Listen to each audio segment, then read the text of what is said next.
Good evening again, dear students. Now, dear student, we are moving to our next point. The speed corresponding to maxima of the graph is called most probable speed.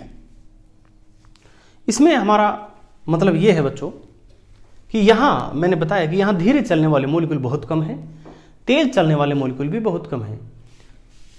ये जो peak के corresponding हमारी जो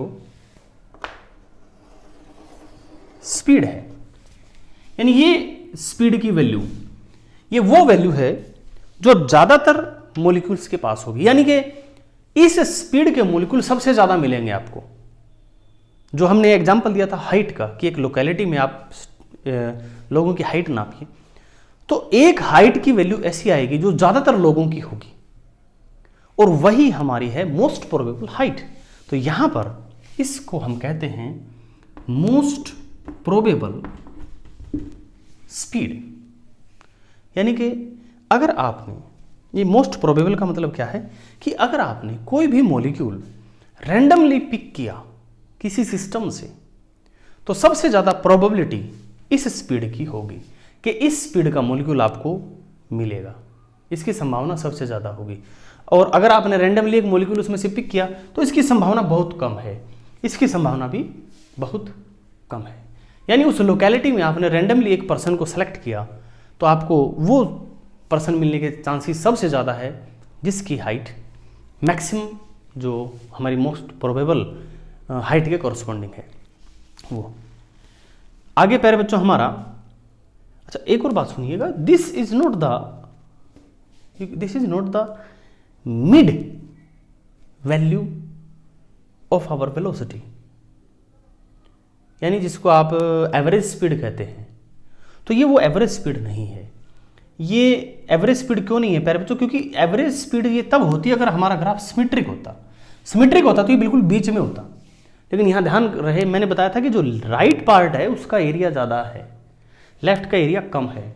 ये area ज़्यादा क्यों है? क्योंकि ये जीरो को टच नहीं कर रहा, ये यहाँ ये एरिया भी बच्चों काउंट होगा आगे तक, तो इसलिए हमारा ये एवरेज स्पीड नहीं है। हम ये नहीं कह सकते कि it is the centre of the speed distribution. This is not the centre dear student. Centre right में होगा क्योंकि इस तरफ ज़्यादा नंबर ऑफ मॉलिक्यूल है। Next point is FV temperature पे डिपेंड करता है। और अब आप देखिए इसके फंक्शन में देखिए बच्चों, ये जो एफवी है it is a function of temperature. अब इसमें टेम्परेचर में भी बच्चों दो तरह से डिपेंड कर रहा है, एक तो एक्सपोनेंशियल के फॉर्म में डिपेंड कर रहा है, एक ही डायरेक्ट इसके इनवर्सली प्रोपोर्शनल है। तो टेम्परेचर बढ़ाने से क्या हो रहा है, ये तीन टेम्परेचर पे हमने इसके अलग अलग जो कर्व्स हैं इनको प्लॉट किया है। तो टेम्परेचर बढ़ाने से जो हमने ऑब्जर्व किया वो क्या ऑब्जर्व किया, जो इसका पीक है ये डाउन जाता है, या कह सकते हैं हमारा कि जो यहाँ जो शार्पनेस है वो ब्रॉड हो गई, पीक डाउन जाएगा और ये हमारा कर्व जो है ये फ्लैटन हो जाएगा।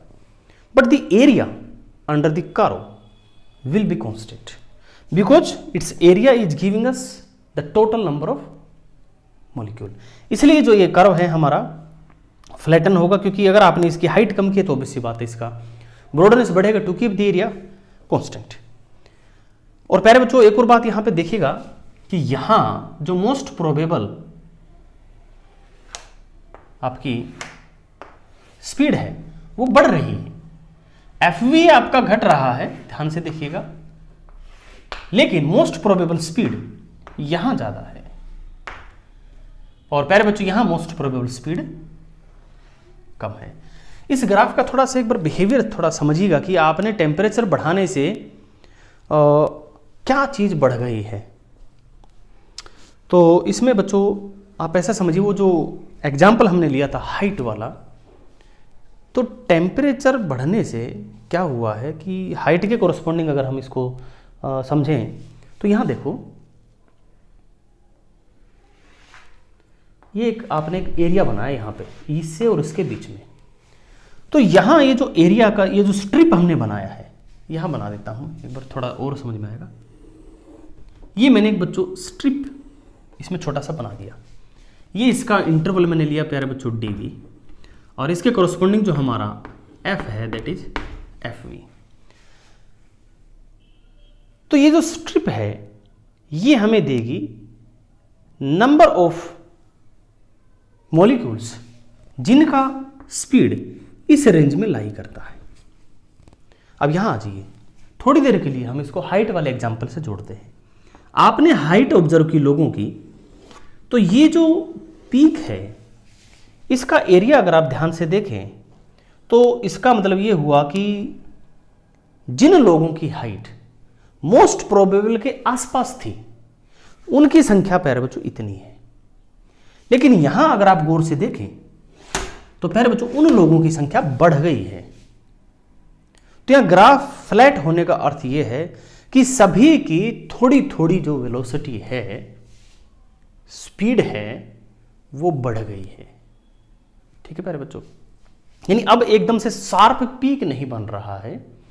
या आप इसको ऐसे समझ लीजिए कि मान लो किसी देश में कुछ लोगों के पास ही पावर है, तो वो तो ये सिचुएशन है। लेकिन अगर हम उस पावर को डिस्ट्रीब्यूट कर देते हैं तो एक व्यक्ति के पास पावर रहेगी तो ऑब्वियसली बात है उसके जो दोस्त हैं उनके पास भी पावर रहेगी, तो कुछ लोग ही ऐसे होंगे जिनके पास पावर बहुत ज़्यादा होगी।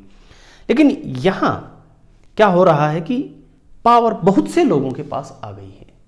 तो सेम इज द वे कि शुरू में क्या हो रहा है कि नंबर ऑफ मॉलिक्यूल्स जो हैं उन मॉलिक्यूल्स में वेलोसिटी है, लेकिन टेम्परेचर बढ़ा दिया तो थोड़ी थोड़ी वेलोसिटी, थोड़ी थोड़ी स्पीड सभी की बढ़ गई है प्यारे बच्चों। ये हमारा इस ग्राफ का मतलब है।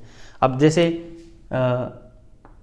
यहाँ के जो मॉलिक्यूल्स हैं, ये इस एरिया के जो मॉलिक्यूल्स हैं, अब अगर इसको हम इसके करस्पॉन्डिंग देखेंगे तो अब हाइट प्यारे बच्चों यहाँ पे है, इसको it becomes bit broader in this graph.